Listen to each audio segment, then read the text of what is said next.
Bueno, los que ya se han conectado, bienvenidos. Es una bendición tenerles en esta charla. Es de mucha bendición. Sé que el amado Espíritu Santo ha puesto en su ser que usted pueda conectarse. Tenemos un controversial mensaje.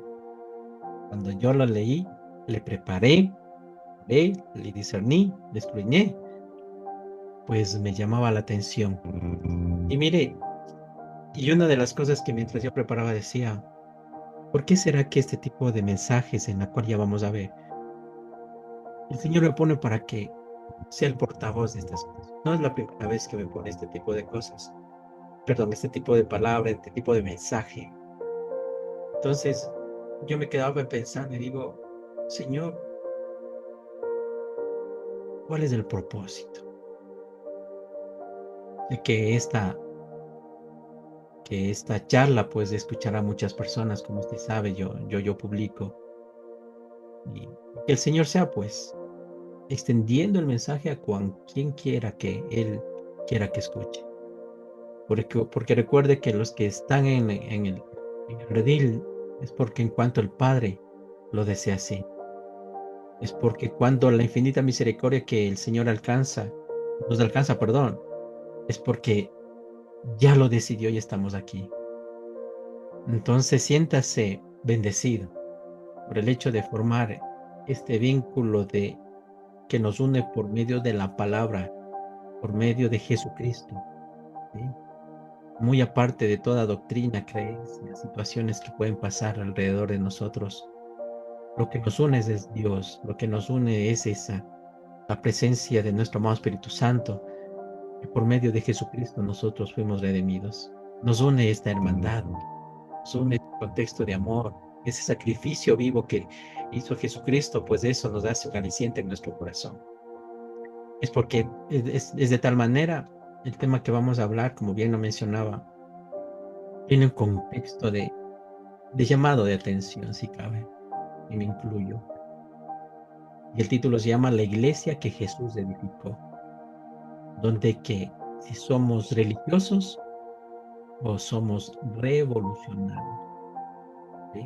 Pues hay dos conjeturas en la cual estamos realizando un contexto de revolución, pero no en el aspecto malo, ¿no?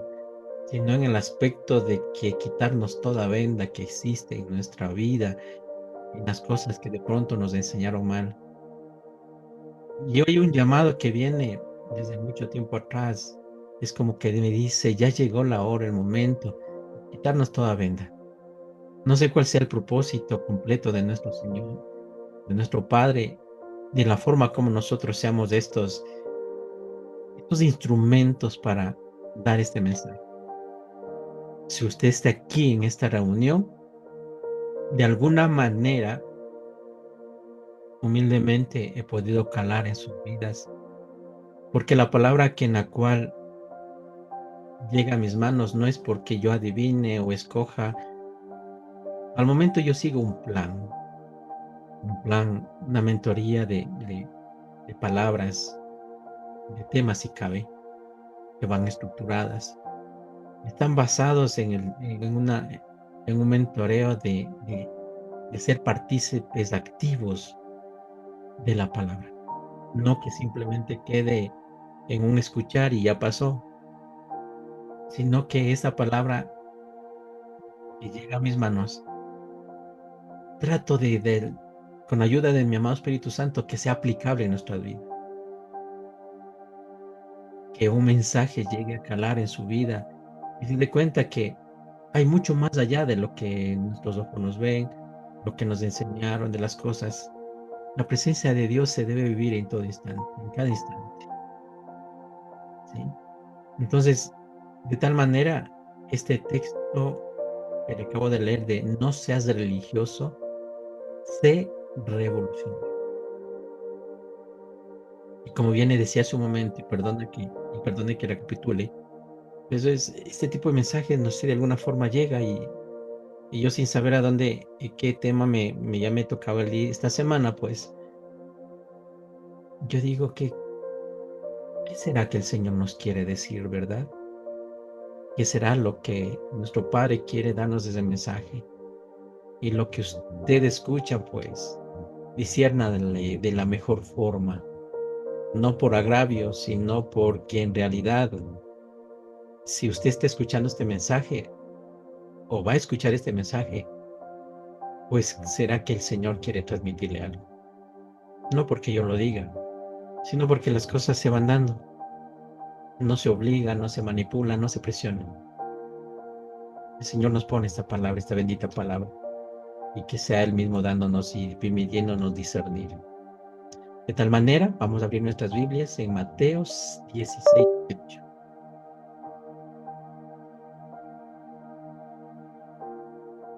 Mateo, ¿qué, mi hermanito?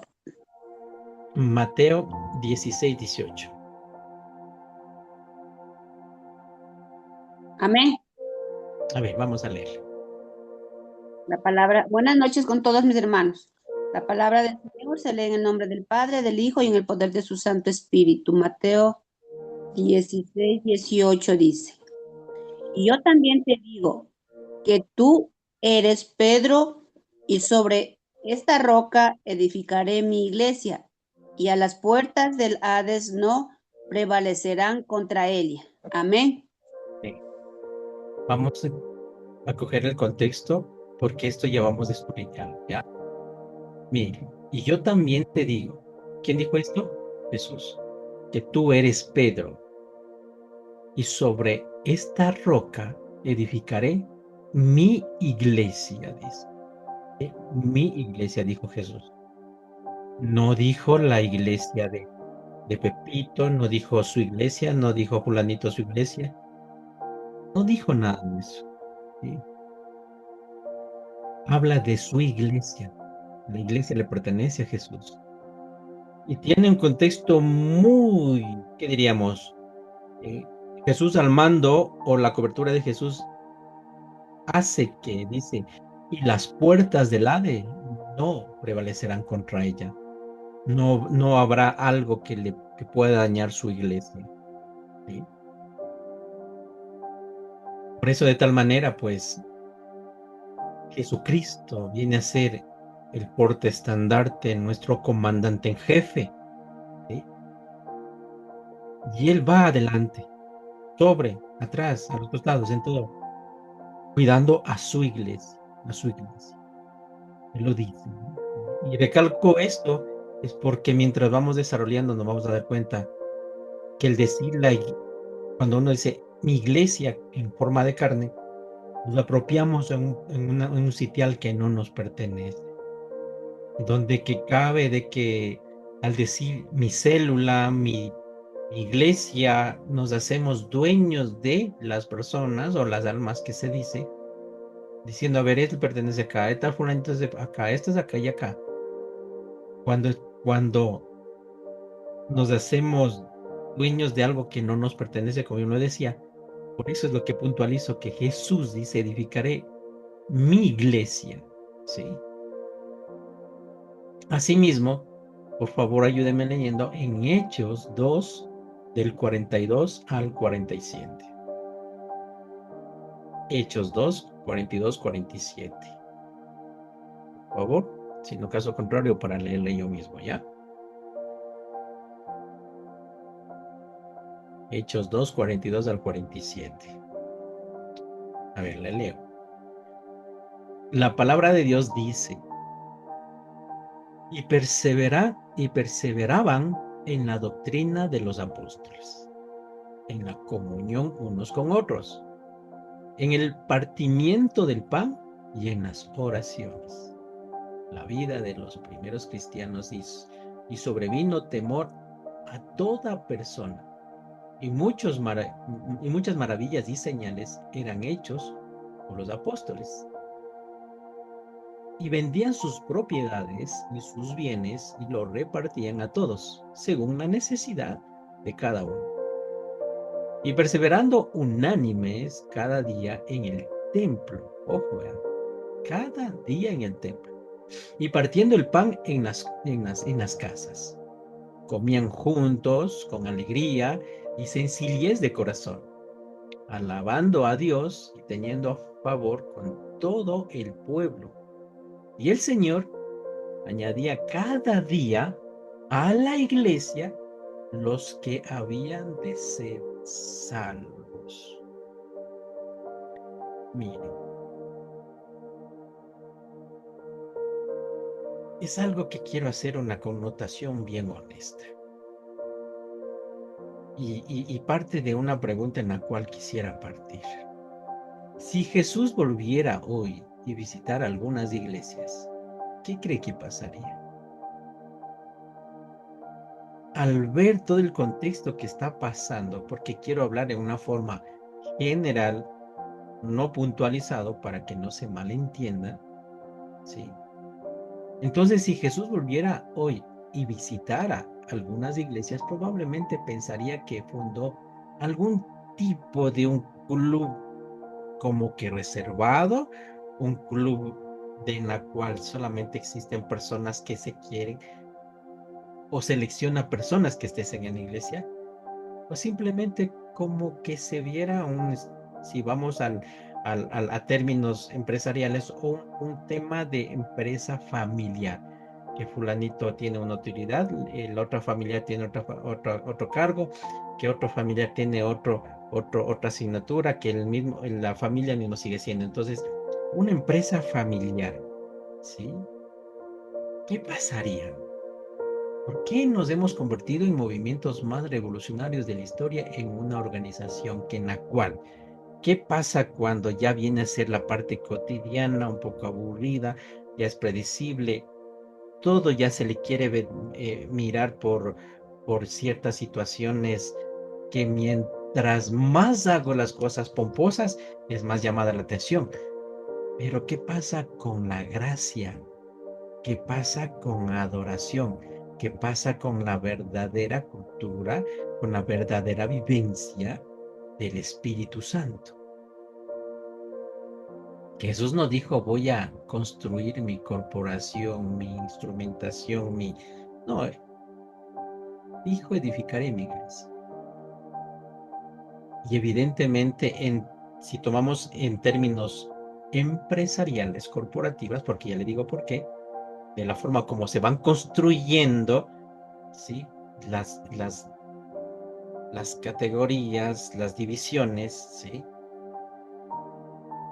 Que el familiar para acá, que el familiar se cargó este otro, que el otro familiar es este otro, y así comenzamos.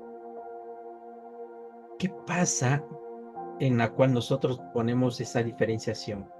Cuando Jesús dijo, edificaré mi iglesia, a que pongamos en comparación a una organización o a un organismo, que es diferente.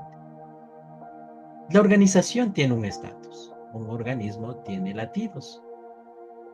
Sí, exactamente. Aquí hay un mensaje, dice, más del espectáculo que el fluir del mismo Espíritu Santo. Sí me siguen, ¿cierto? Me va siguiendo. Pues hay más espectáculo que en la cual se sienta esa presencia. Y sobre todo, se trata de confundir lo emotivo con la presencia como tal del Espíritu.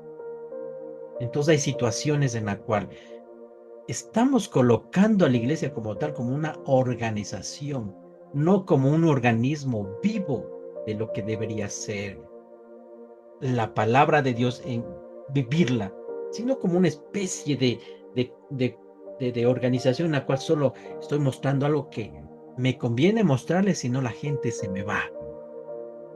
¿Sí me explico? Entonces, dicha organización mucho tiene que ver, estar viendo cuántas personas hubo en tal evento, cuántos tiene usted en la célula, si se organiza X evento, cuántos vinieron. Estamos tratando de ver números en la cual si se cumple o no se cumple. Y nos preocupamos más en los números que en la propia salud espiritual de la persona que llegue. Que por lo menos uno tome la verdadera doctrina de la presencia de Dios, de la presencia, de que Jesucristo tome la vida de cualquier hermano o persona que llegue a la iglesia. Mire, en Mateo 16, 18, pues aquí habla sobre, aquí este autor hace referencia al acta fundación más el Hechos 2 ya nos da un manual de la forma cómo deberíamos hacer. Usted escuchó las dos palabras, y permítame solamente hago un contexto, que Jesucristo, ¿sí?, le dice a Pedro que, dice, y sobre esta roca edificaré mi iglesia. Ya está dando un contexto de la forma como va a edificar su iglesia. Y la de Hechos estamos hablando el manual de cómo deberíamos ser. ¿Sí? Y mire, solo para tomar un pedacito. Dice, y perseveraban en la doctrina de los apóstoles, en primera instancia, en la comunión unos con otros, en el partimiento de pan y en las oraciones. Y ahí vienen los actos. Dice, todos los que habían creído estaban juntos, primera instancia, y tenían en común todas las cosas, y vendían las propiedades y sus bienes y lo repartían a todos según la necesidad. Y perseverando unánimes, ojo lo que dice, todo unido, se da cuenta, todo juntos. Perseverando unánimes cada día en el templo, y esto también me llama mucho la atención, perseverando unánimes cada día en el templo y partiendo el pan en las casas. Iglesia, casa, iglesia, casa, iglesia, casa. ¿Sí? Entonces, mire, el contexto en lo que relata en Hechos 2 nos indica ya de la forma o un estándar de cómo iglesia deberíamos ser. No había cosas de lujo, no había luces LED, no había situaciones pomposas, simplemente la presencia de Dios. Y cuando hablamos de la presencia es porque se notaba que las cosas que estaba haciendo se estaba haciendo bien. Por eso, el detalle que vamos a hablar hoy, posiblemente el que escuche puede recaer o puede caerle mal a un religioso. Pero si va con la mirada y la actitud correcta, más bien va a ser un mensaje en la cual le va a encender y decir, si lo estamos haciendo bien, si no lo estamos, pues es el momento de cambiar. De una posición, ¿sí?, correcta, en la cual aceptar si lo estamos haciendo bien o no lo estamos haciendo. Y hay tres claves de la iglesia de Jesús realmente en la cual edificó. Entonces, tomando la palabra en la cual ya leímos, vamos a destruirla. Y la primera es, no es un templo, es un equipo. La mentalidad es templo o un equipo. Cuando la palabra dice sobre esta roca edificaré mi iglesia, ¿qué está bien? ¿Qué se escucha?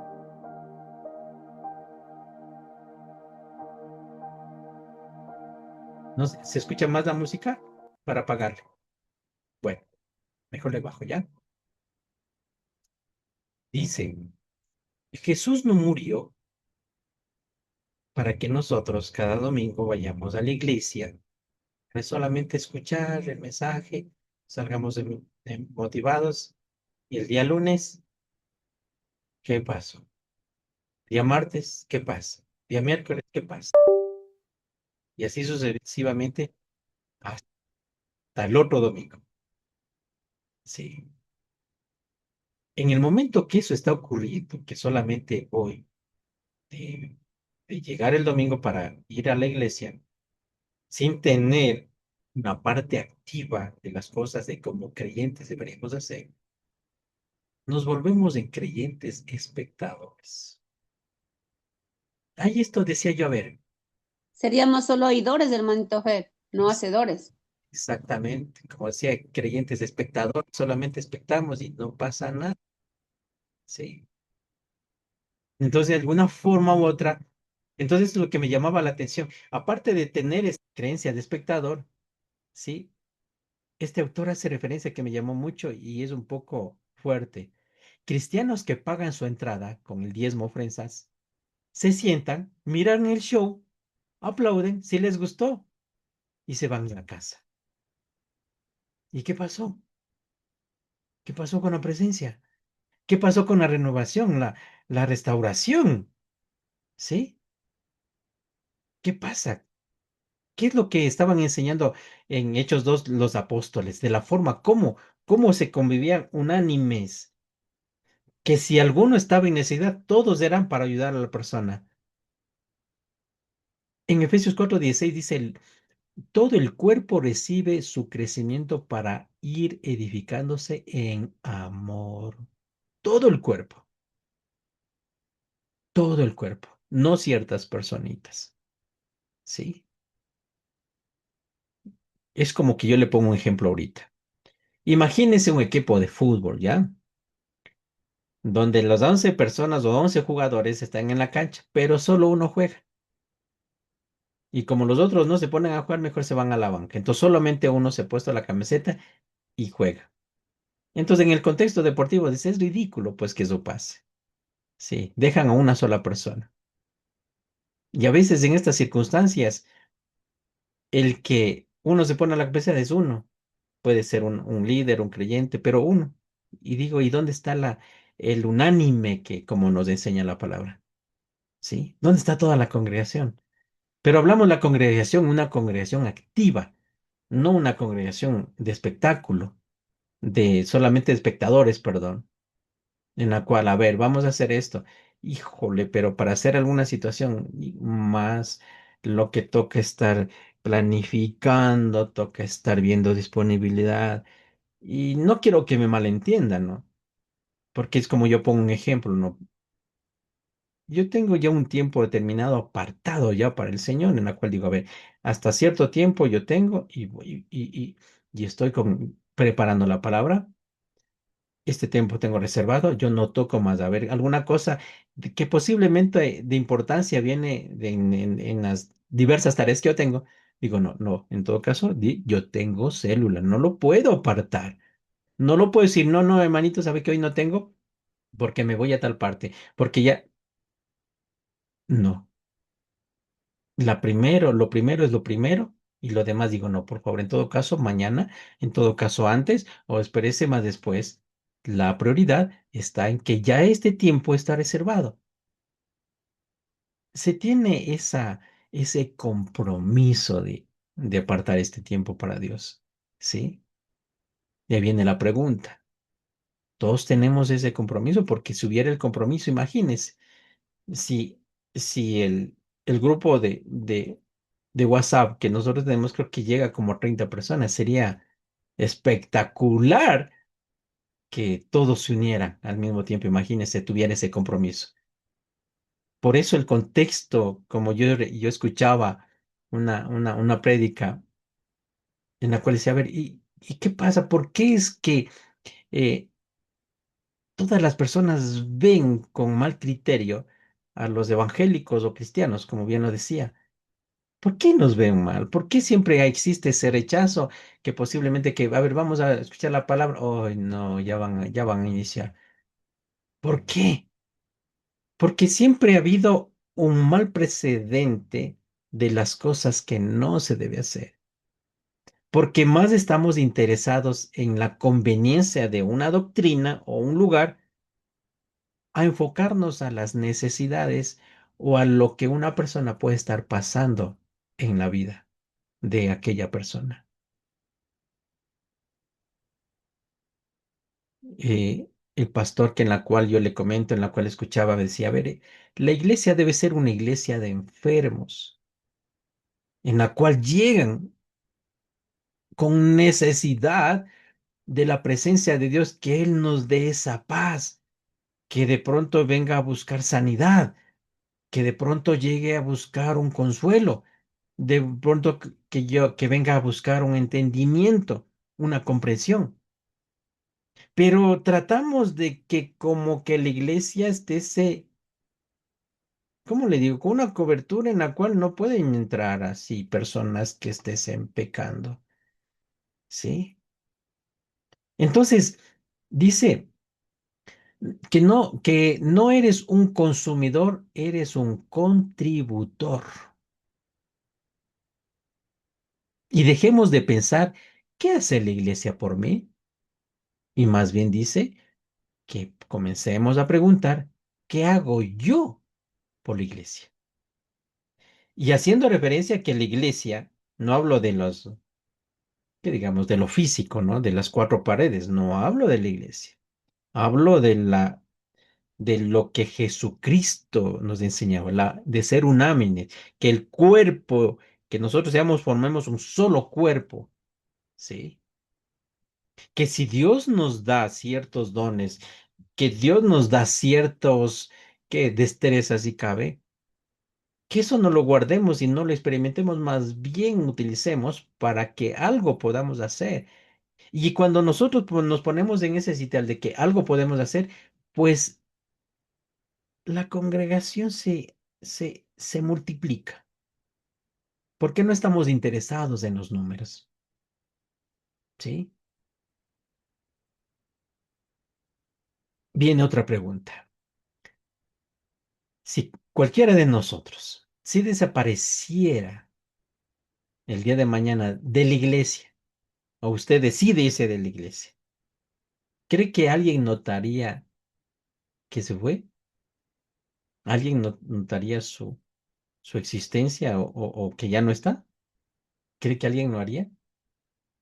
Hermanito Fer, yo pienso que, bueno, de pronto uno o dos, pero no muchos. Pero de pronto se darán cuenta porque yo le puedo decirle, venga, le diga, ven, hermanita, yo creo que no, no, yo me voy. Es porque yo abrí la boca, pero imagínese que alguien note, no sé, ¿no? O solamente se darían cuenta porque de pronto tengo que completar cierto número de personas o creyentes.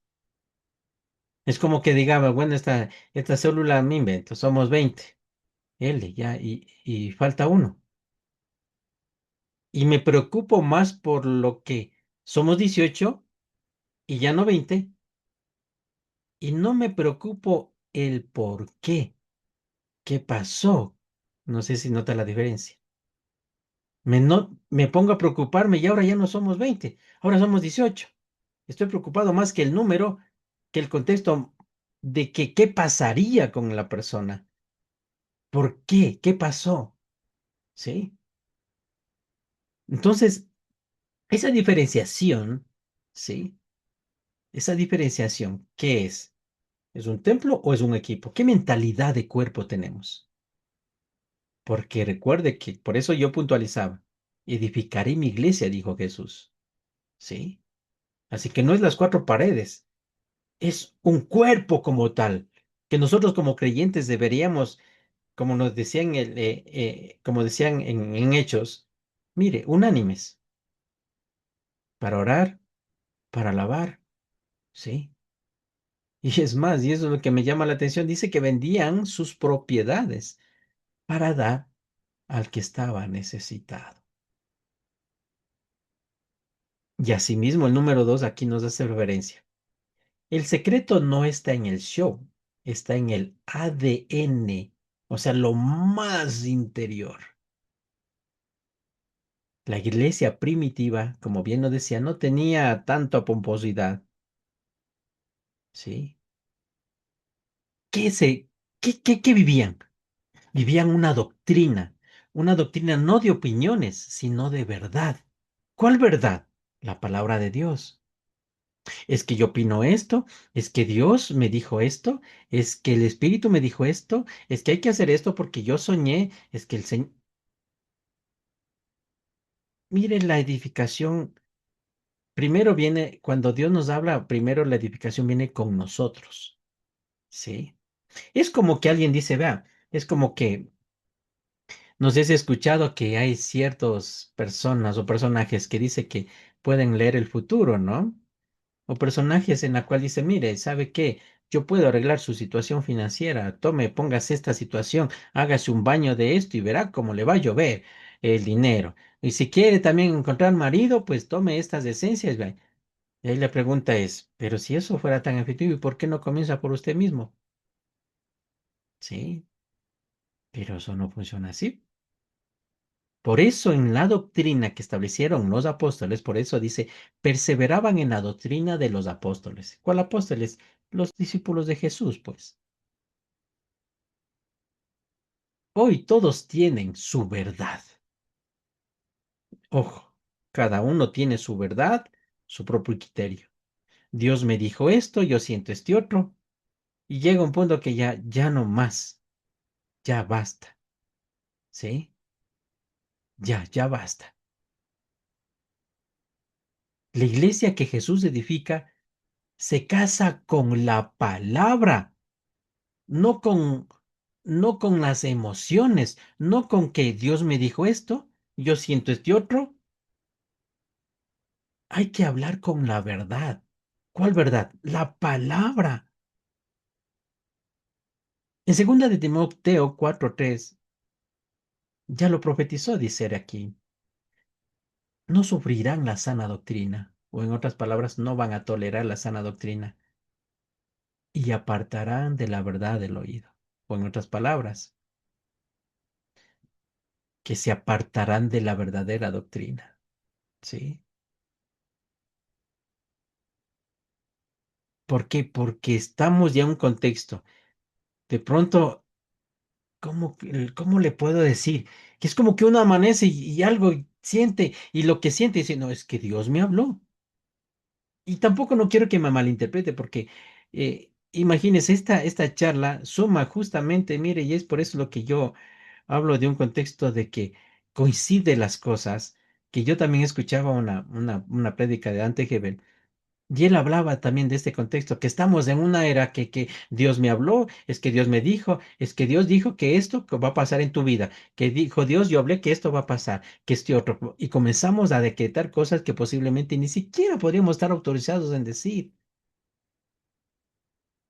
Entonces tratamos de confundir las cosas en la cual hasta posiblemente nos pueden destrozar la vida, pueden destrozar nuestra, ¿qué diríamos? O ir a faltar a nuestra sensibilidad como seres humanos.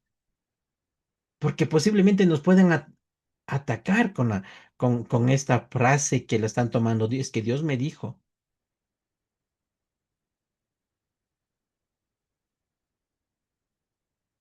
Aquí hay una aplicación que quiero leerles y lo cito. Si Dios viene cuando el mensaje nos gusta, no eres discípulo, eres un fan.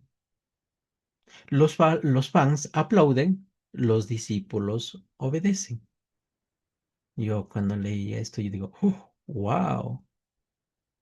Entonces, ahí es por eso yo decía, a ver, hagamos un análisis de lo que estamos, dónde estamos pisando. Y me refiero no al lugar, me refiero cómo estamos pisando, cómo estamos nosotros, cada uno de nosotros. Tenemos el contexto ya dentro de nuestro interior que estamos caminando con Jesús, estamos dentro y cuando estamos en la iglesia, por decirlo así, ¿estamos sintiendo la presencia? Ahí viene la pregunta, ¿qué nos falta? ¿O qué deberíamos hacer? No lo sé. Puede surgir muchas preguntas, porque lo que quiero tener en un contexto así, en dar preferencia, si cabe, es hacerles connotar la iglesia que Jesús levantó. ¿Bajo qué contexto él creó? Donde quiera que él iba, ¿cómo establecía? Él no tenía que mandar volantitos, no tenía que hacer donde quiera que él iba, ya sabían, y su presencia bastaba para que todas las personas se acercasen. Y esa razón de ser como que pasó a los discípulos. Por eso cuando Jesús, eh, antes que todos los discípulos salgan a la gran comisión, ellos dijeron, espérense, no pueden ir solos, tienen que ir con el amado Espíritu Santo. Entonces, asimismo, estableciendo la verdadera doctrina, no de opiniones, sino con verdad, también tenemos el segundo punto que es la comunión. Exacto, porque el Espíritu Santo estaba con él. Y al delegar la presencia hasta a los discípulos, mire, plum. Y es por eso lo que los apóstoles y Pedro, imagínense como que sanaba con la sombra nomás, que donde que él pasaba iba sanando. Y sí, así es. Y entonces, mire, vamos a la comunión. ¿Pero qué significa comunión? No amistad superficial o tener un contexto familiar. La unanimidad, ser unánimes. En la comunión los unos con otros. Y cuando yo hablo en la comunión los unos a otros, hablo de koinonía. ¿Qué significa koinonía? Es una palabra griega que significa comunión, compañerismo, participación conjunta y que representa el vínculo espiritual entre los creyentes entre sí y con Jesucristo. Koinonía, en la comunión los unos a los otros. ¿Dónde dice esto? Lo dice en Hechos. Si usted le puede revisar, ahorita estamos escudriñando la palabra. Entonces, de tal manera, no es tomar, que digamos, no sé, un cafecito después del culto, nos reunimos a hablar, tener un clima amistoso. ¿Y dónde está la coinonía? ¿Dónde está? Mire, aquí también hay otra, le cito la ilustración que nos enseña. Dice, muchos cristianos tienen N amigos, hablemos por números, 500 amigos ya, en Facebook, pero nadie a quien llamar a las 3 de la mañana, cuando están rompiéndose o pasando una situación. Podemos tener ese listado de amigos, pero ¿cree que alguien esté dispuesto a decir, mira, estoy pasando en este momento mal? ¿Qué horas? ¿3 de la mañana? ¿1 de la mañana? ¿En la noche? Nadie estaría dispuesto a ese tiempo, sacrificar su descanso, su tiempo, para ayudar al que necesita. Y aquí este autor dice, si no pasa el ser unánimes en ayudarnos mutuamente, dice, eso no es iglesia. Simplemente queda en el listado un directorio telefónico en el cual tengo N seguidores, N personas que posiblemente no están dispuestos a que cuando uno lo necesite y yo estire la mano para poder pedir ayuda, de pronto nadie esté dispuesto para hacerlo. Entonces, la coinonía hace referencia a Eclesiastés 4:12 que dice, cordón de tres dobleces no se rompe pronto. Necesita gente que lo aten. No que desaten, no que destruyan, no que entre mismos hermanos se pisoteen. Es que este otro, es que el chisme, es que la crítica, es que fulanito mira cómo se viste, es que fulanito mira de dónde viene y qué vendrá haciendo. Es que el hermano ya le veo medio raro, algo le está pasando. Es que el hermano ya está enfermo, entonces algo malo está haciendo. Entre nosotros mismos estamos pisoteándonos el talón, ¿sí? Una aplicación que nos dice este autor. Si en tu célula o grupo pequeño nadie sabe que estás luchando con pecado, con deudas o problemas del matrimonio, no hay comunión. Solamente existe reunión social. Y mire que partimos de un grupo pequeño, que podemos decir en la iglesia, no podemos hablar más de lo que no nos conviene, porque de pronto si yo hablo un poquito más, un poquito fuerte, ya me ponen en disciplina o ya me sacan del grupo. No, no, esta persona está haciendo esto, mejor dejémosle ahí un ratito hasta que le pase o hasta que el Señor obre o hasta que ya deje o lo que sea. Pero cuando una persona viene, es como a veces, como le digo, como a veces, hasta a veces, inclusive a mi propia esposa le digo, mira, ¿sabes qué tal persona? Esto está pasando, pero, o me viene y me pregunta, mira, ¿qué pasó con tal persona? Digo, nada, no, no, no puedo contarte, porque lo que se cuenta no debe servir para chisme, de lo que depositan en mí no puede servir para crítica, de lo que depositan en mí no sirve para estar diciendo, ay, mira el fulanito, mira la hermanita cómo ha hecho, mira qué pasa con sus hijos, mira lo que pasa con Existe ¿qué diríamos? Una relación privada en la cual si alguien viene y deposita en mí, lo respeto. o deberíamos respetarlo. Y en vez de decirle, mire, tome, tome por lo que está haciendo. Entonces ahorita no, ahorita le voy a avisar al pastor o tal o a cualquier autoridad que usted está haciendo esto. Esto no, esto no puede ser así. Y uno dice, ¿y para qué le conté entonces? Más quería un abrazo, un apoyo y no que esto se haga como decirle, uy, ya todo el mundo lo sabe. Necesitaba ayuda, no escándalo. Necesitaba apoyo, no discriminación. Necesitaba un abrazo, no rechazo. Y cuando pasa estas cosas dice, no hay comunión. Simplemente los grupos son reuniones sociales. Porque es como una hermanita decía en la célula presencial, decía, antes que inicie yo voy a venir más antes para yo poder compartir con usted las cosas que yo necesito contarle. Y uno, con mucho gusto, aquí estamos, en lo que más se pueda dar, en lo que el Señor nos dirija, el Señor nos ponga palabra para poder extender la mano y no estar aquí divulgando, hablando, criticando y decir, no, mira cómo está pasando cierta familia. Mejor no lo invitemos. No hay comunión. Cuando ya comienzan esas, ¿qué diríamos? Esas divisiones, como que uno tiene la autoridad de coger a tal persona y ponerle a un costado porque me mancho. De pronto esté pasando una necesidad y mejor para evitar problemas, mejor uno que pasa. Calla. Y aquí este autor dice, entonces no tiene un contexto de comunión, tiene una reunión social, porque solo vengo a escuchar, a expectar, a cumplir, y ya. Pero ¿qué pasa cuando nos ponemos como, yo siempre lo digo, a ver, a mí me gusta cuando yo tengo en la reunión especial, le digo, a ver, participemos, ¿qué piensa? ¿Qué es lo que pasa? ¿Qué es lo que opina? A ver, dígamela. Escucho lo que dicen las personas, escucho lo que dicen los hermanos, perdón. Dice ya su criterio, o lo que la palabra dice, que también son partícipes de esta correlación de poder dialogar y si cabe debatir posiblemente también. Pero ya encontramos un contexto principal, encontramos ya algo que nos puede servir, porque cuando alguien habla también me puede servir a mí, cuando la otra persona también dice, también puedo aprender.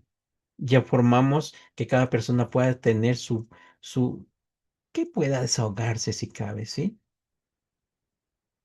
Entonces ya engendramos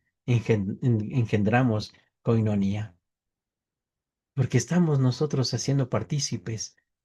¿Sí? Estamos siendo esa comunión de unos con otros. No sé si me explico. Y cuando no existe esa comunión de unos a otros o no existe la coinonía, dice que no existe comunión dentro de ese grupo o iglesia si cabe. Porque estamos extrapolando simplemente a traer a las personas que nos convienen. Ay, el fulanito, uy, no, ese sí, esa persona como ora, este fulanito, mira, es bien fiel. Uy, este hermanito como diezma, uy, este hermanito como ofrenda. Y ahora, y si es que yo caí a un lado, ¿qué pasa? Es como cierta vez, no le digo en qué fecha porque vaya a traer controversia. Alguien dijo, pónganse de pie los que han ofrendado. Voy a orar por aquellos que han ofrendado. Yo no. ¿Y ahora y los demás? ¿Qué pasó? ¿A dónde quedaron? ¿Ya no formó parte de la oración? Porque no pude extender mi mano. Me quedé afuera del grupo privilegiado. ¿Y dónde está la coinonía? ¿Dónde está la comunión de unos con otros? ¿Sí? Pero yo decía, este mensaje de alguna forma me llegó a decir, wow, ¿por qué nuevamente? Yo decía, ya no, Señor, y ya aprendimos, pero es como que dice, a ver, habla, tienes que decirlo. Y aquí como siguiente punto tenemos el partimiento de pan, no como ritual, sino como una memoria que debería ser. Por eso en la palabra dice que hay que, ¿cómo se dice? Que nos dice que nosotros debemos de eso practicarlo siglo a siglo, donde la cual el partimiento de pan no es una ceremonia religiosa, sino es para recordar que Jesucristo murió por cada uno de nosotros. Y al recordarlo, lo hacemos por gratitud pura del acto que hizo Jesucristo. Y la otra es la oración, no último recurso, más bien una primera arma, las oraciones. Aquí este autor dice, la iglesia que no ora es un cadáver con actividad. Es un cadáver con actividad. Mire, es un cadáver con actividad. Y yo, ¿cómo es posible esto? Pero aquí también hay que ver una cosa, ¿no?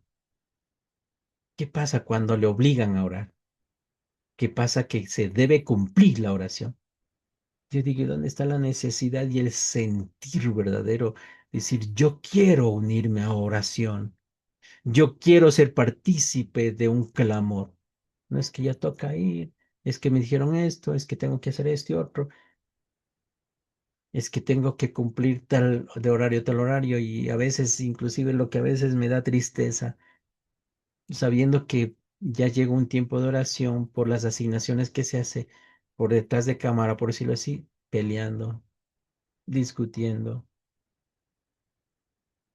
Son cosas que a veces no me caben la palabra y digo, pero es, ¿qué pasa? Vamos a orar, pues se supone que debemos de ir con un corazón contrito y humillado. Nos llama a que nosotros tengamos una intimidad, que cada uno abra su corazón. ¿Dónde está la genuidad de la oración, del sentir de una oración? Y es por eso que aquí nos dice que la iglesia que no ora, y no hablo al ejercicio físico, sino a la verdadera oración como tal. No sé si me explico. Dice que es un cadáver con actividad. Y si es que es un cadáver con actividad, ¿cómo se ejecuta lo que dice en Santiago 15:16? La oración eficaz del justo puede mucho. ¿Y ahí, cómo se ejecuta si es que es un cadáver con actividad? ¿Sí? Entonces, ¿cuánto tiempo nosotros pasamos en ciertas situaciones que de pronto en la vida cotidiana pasamos, perdón? ¿Y cuánto tiempo nos ponemos de rodillas? Contestémonos todos, y me incluyo, ¿sí? ¿Qué es lo que estamos haciendo? ¿Qué es lo que estamos desarrollando? Y a veces tratamos de justificarnos por trabajo, por hijos, familia, cónyuge. Porque como yo le decía hace un momento, yo tranquilamente pudiera justificarme por mis actividades que tengo. Pero digo, no, no sería lo correcto. Ya el Señor me puso un sitial y dije, a ver, aunque sea con uno, con dos, pero ahí tenemos que estar. Ahí tenemos que estar. Mire, asimismo, acá viene algo que ya me le leo y le cito, ¿ya? Cuando tienes una iglesia con ese ADN, ¿cuál ADN? Santos y peligrosos, como decía en Hechos, el impacto es inevitable, ¿sí? ¿Cuál ADN? El contexto de la forma como los apóstoles eran partícipes con todo el pueblo, con todo el pueblo que se reunía. Eran unánimes, unidos para todos. Ya sea en la iglesia unidos y casa por casa, dice que iba. ¿Qué? ¿Hacer qué? Adorando y en oración. Y sobre todo, imaginen, veían que alguien estaba, vendían sus propiedades para dar al que necesitaba. Y digo, wow. Entonces, ese ADN, el contexto como tal que una iglesia debería ser en doctrina, en comunión, en adoración y oración, siempre, siempre, siempre va a dar, va a dar qué decir. Siempre va a ser Dios como en nuestro Padre, va a estar poniendo más, más. Se está haciendo bien, tome más, tome más, tome más. Sí. Y aquí pone un ejemplo, una ilustración, y le cito. Yo no quiero perderme nada porque no quiero que se interprete que de pronto sea algo que yo esté diciendo en contra de o en contra de algo, ¿no?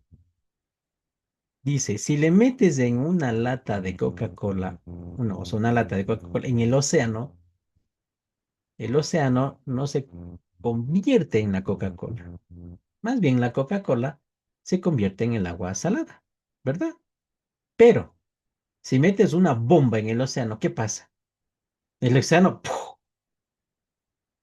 ¿Sí se ve la diferencia? ¿Qué pasaba con la iglesia primitiva?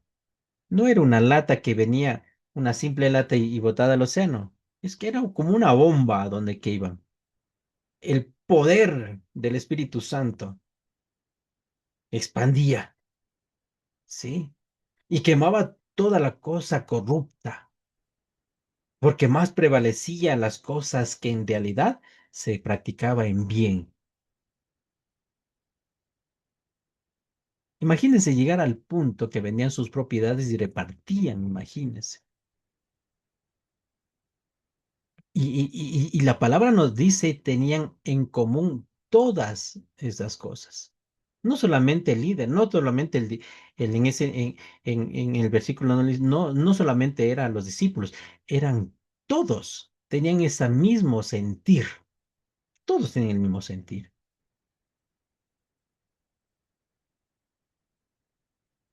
Mire, aquí el autor nos dice esto. Tu billetera es un termómetro espiritual. Mide tu temperatura real. ¿Y ahora cuánto será de poner? ¿Y ahora cuánto nos toca poner? ¿Y ahora será que pongo mucho? ¿Será que pongo este alguito? ¿Será que? Si Dios no puede confiar en tu dinero, ¿cómo va a confiar en un ministerio? Yo conozco que X líderes pide a todo el mundo, pero la que no pone es el líder. ¿Y cómo puede ser posible esto? Si uno como líder tiene que ser el principal.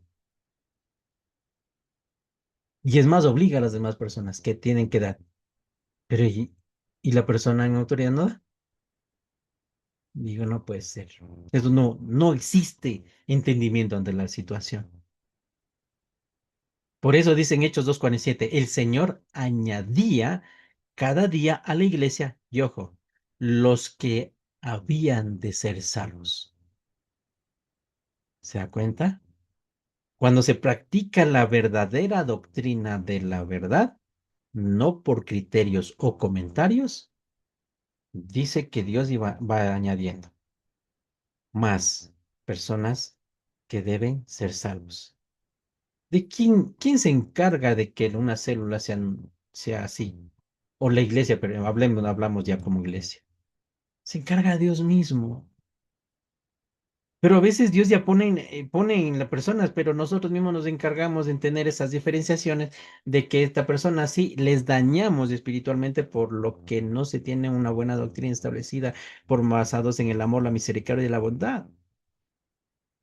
Y a veces hacemos que la persona salga huyendo en vez de que se ven, que sea parte de la familia, porque nos encargamos nosotros mismos de ¿cómo diríamos? De poner esas barreras, ¿no? Propias y comenzamos a juzgar y comenzamos a decir las cosas de mal y nos convertimos en oficiales del pecado, en supervisores de santidad, posiciones que no nos corresponden. Permítame leer un principio de oro, como dice este autor. Tú te encargas de la fidelidad, Dios se encarga de la fructificación. Interesante, ¿no? Nosotros nos encargamos de la fidelidad. ¿Fidelidad con quién? Con Dios, con Dios, no de nadie más.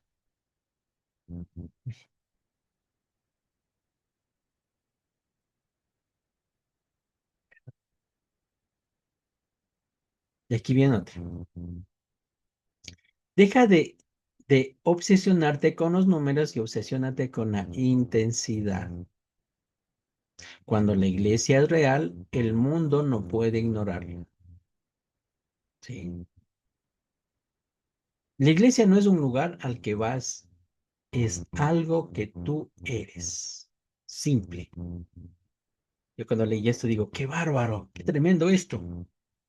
La iglesia no es el lugar al que vas o a donde tú estás, sino es algo que tú eres, porque eres parte. Pues por eso dice que Jesús es su iglesia, formamos parte del todo, formamos parte, somos uno solo, uno solo.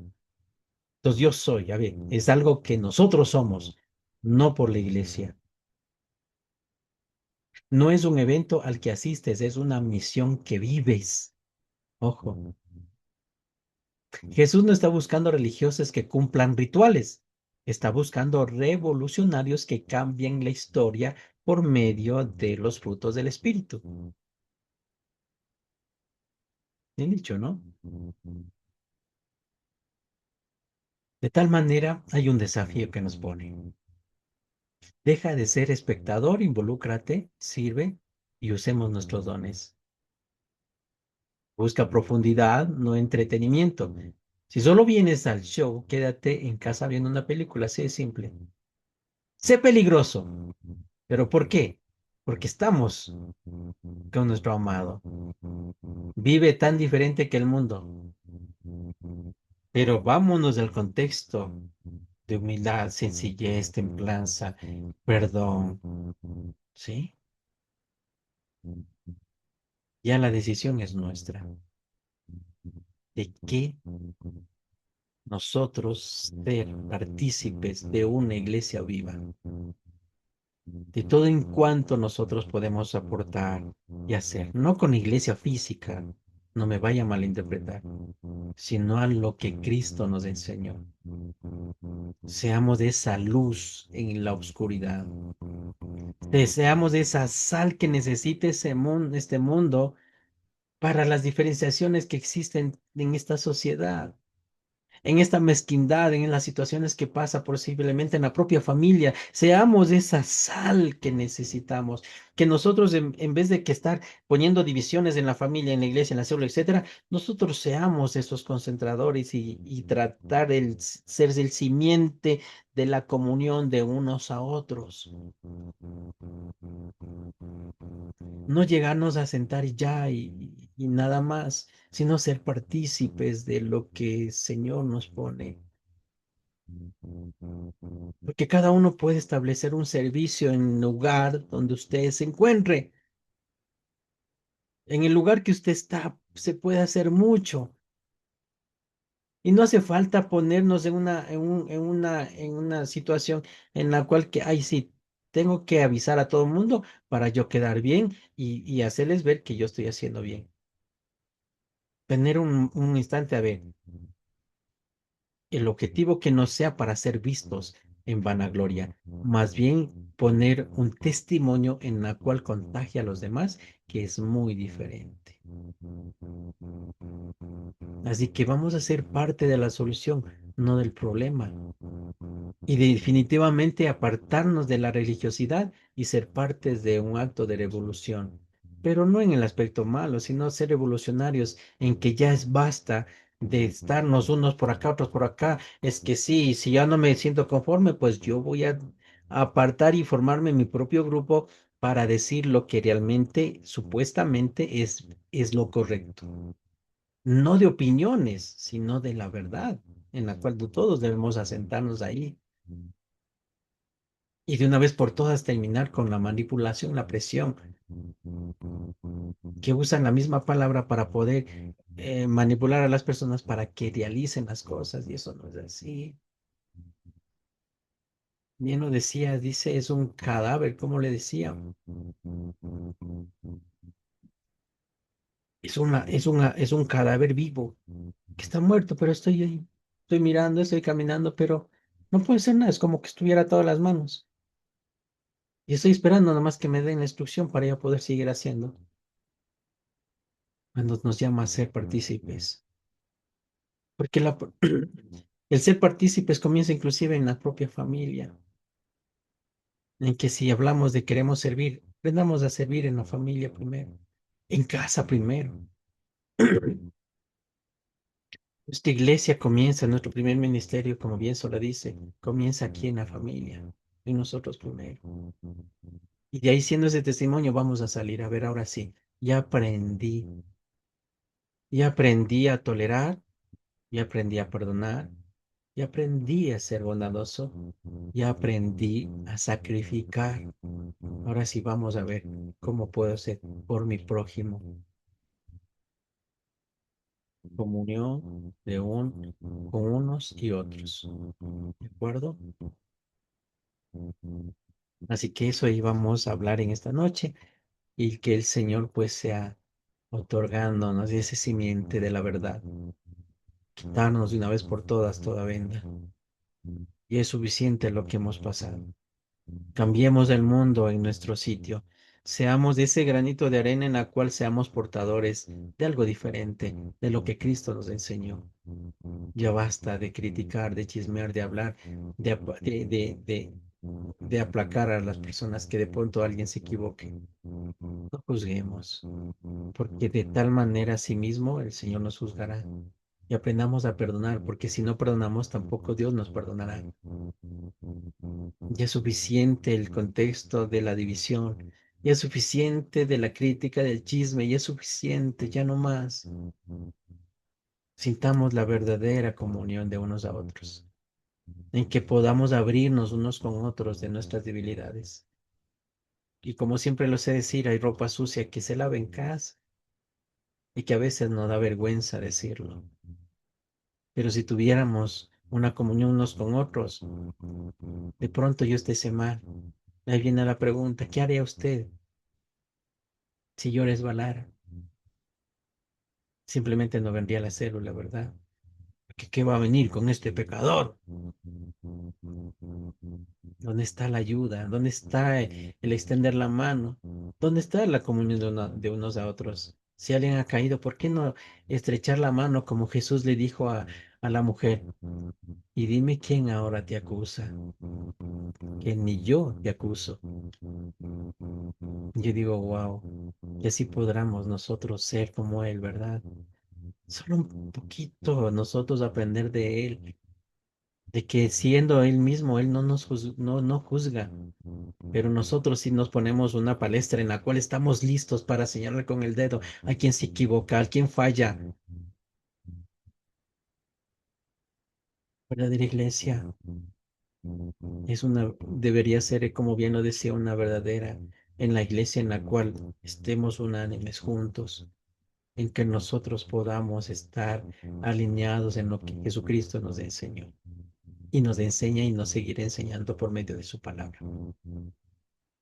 Así que eso, hermanos, que Dios nos bendiga en todo este caminar, en este sendero, en este camino pedroso, pero recuerden, tomados de la mano de nuestro Señor.